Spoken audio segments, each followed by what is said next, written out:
was an old lady who swallowed a horn of plenty. She could have swallowed 20 horns of plenty. Oh, gracious Olive, my favorite autumn veggie toppers. Imagine students learning and growing through innovation and exploration. About 2 years ago, I ran out of space in my room just to be creative and let the kids make their own creations, imagination. So I went down to the makerspace, and then Miss Nelson came in, and she would always kind of just ping pong ideas back and forth.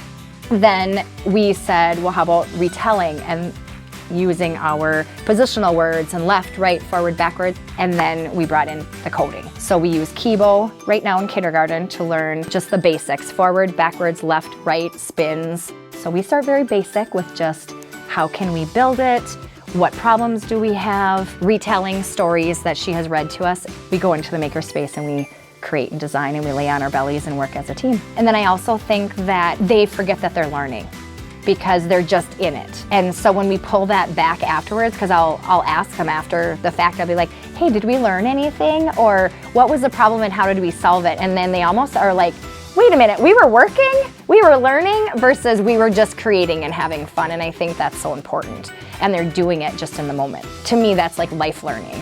I truly believe that kids need to work with their hands and they need to be able to communicate with one another, and then they can just explore and they can build with their hands. I feel like it has a deeper meaning to see how they problem solve, or if they shut down and how we can work on that, like the social emotional part of it. For me, it's just bigger life lessons.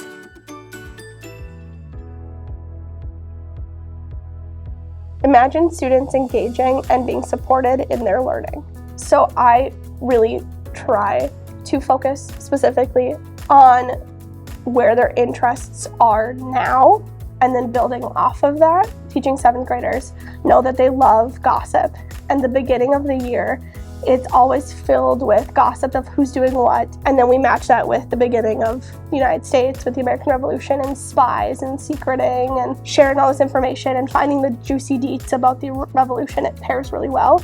We kind of shift into the way of you as a teenager get to experience history through your own lens. So what's your lens? Allowing them to play with history and explore history and understanding not just what happened, but why it happened and how it can connect them to someone who existed 200 years before them.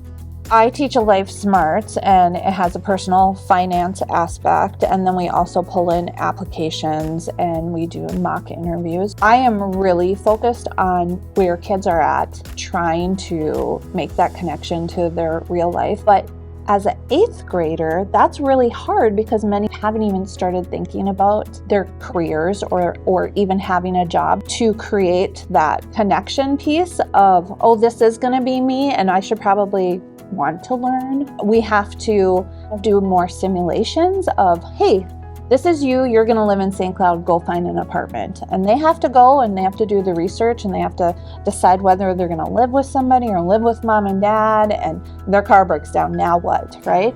And then they have to find careers and build a budget around that careers that they would like to have in the future. But then we also take that budget and we put it in, what if I only have a job, entry level?